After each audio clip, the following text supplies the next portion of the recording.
اللہ کی رحمت کا در سبحان شریف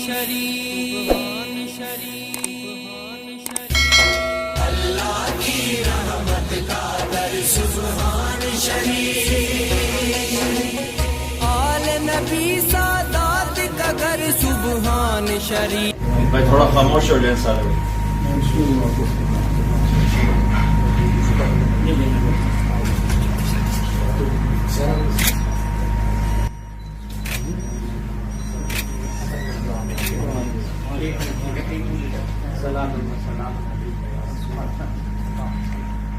مولانا طارق جمیل صاحب ہم نے حضور غریب نواز کے آستانے سے جو ان کے سر پہ دستار باندھی ہے وہ اس وجہ سے باندھی ہے کہ یہ ان کا حق بنتا ہے کہ یہ موجودگی اور مولائی ہیں.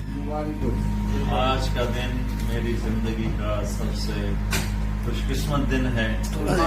سبحان اللہ. اللہ نے اتنی بڑی نسبت سے نوازا ہے. سونا کاظمی میرا مرشد سونا سونا کاظمی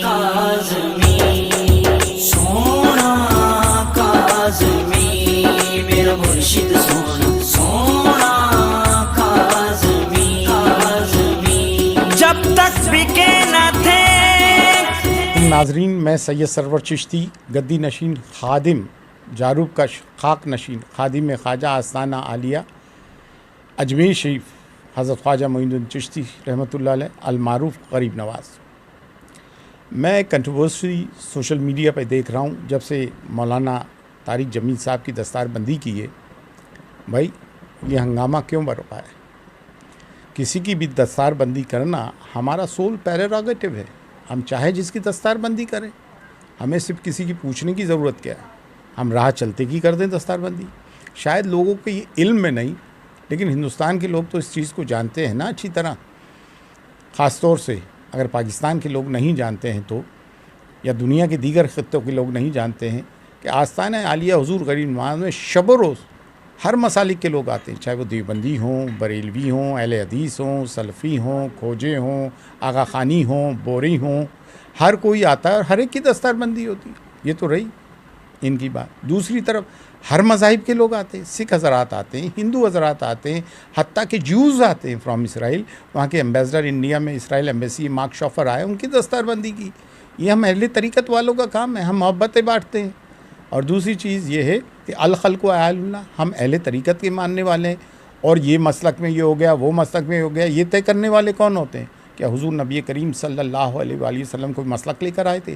کیا غریب نواز کوئی مسلک لے کر آئے تھے؟ ہم اہل طریقت لوگ ہیں بھائی، اور ہم یہ چھوٹی چھوٹی چیزوں میں نہیں پڑھتے ہیں. کائے کی لاٹ شہرت ہے ہم چاہے. اور مسلک کو طے کرنے والا ہوتا کون ہے؟ ان کی دستار بندی کرنے کی دو خصوصی وجہ ہے. ایک تو یہ کہ بھائی سن لیں آپ، ہم سادات ہیں، علی زادے ہیں، اور مشرباً چشتی ہیں. ہمارا شجرہ طریقت حضرت علی علیہ السلام سے جا کے ملتا ہے، اور انہوں نے خشک زمین پہ حل چلایا ہے. مولانا طارق جمیل صاحب نے بہت کٹھن کام کیا، کوئی معمولی بات نہیں ہے. ایسے ماحول میں علی کا نام لیا. پھر دوسرے بزرگان دین اور اولیاء کاملین سے بے حد بے پناہ محبت. میں جب گیا مجھ سے گلے مل کے پھوٹ پھوٹ کر رہے، دست بوسی کی. دوسری چیز یہ کس طرح سے انہوں نے سلطان الہند حضور غریب نواز کا نام لیا. اب بھی آپ ان پہ فتوے لگاتے ہو تو وہ آپ فتوے لگاؤ. لوگوں کو پریشانی ہو گئی ہے کہ یہ ہو کیا رہا ہے، اتفاق کیوں پیدا ہو رہا ہے. ہماری تو روزی روٹی تفریق میں چلتی ہے. اگر اتحاد ہو گیا تو ہمارے تو دھندے بند ہو جائیں گے. تو بھائی ہم اتحاد چاہتے ہیں، اور دوسری ہم ہندوستان پاکستان کے مابین تعلقات بھی بہتر چاہتے ہیں. اس خطے میں امن و امان چاہتے ہیں. الخلق و عیال اللہ کے ماننے والے ہیں، واسو دیوا کٹم بھوے کے ماننے والے ہیں. اور ہمارے آستانے پہ ہر مذہب و ملت کے لوگ آتے ہیں.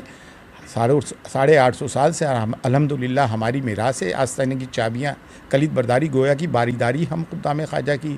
آستانے کی رسومات ہم نبھاتے ہیں. ایک عام ہو یا خواص ظاہر ہو اس کو ہم زیارت کراتے ہیں.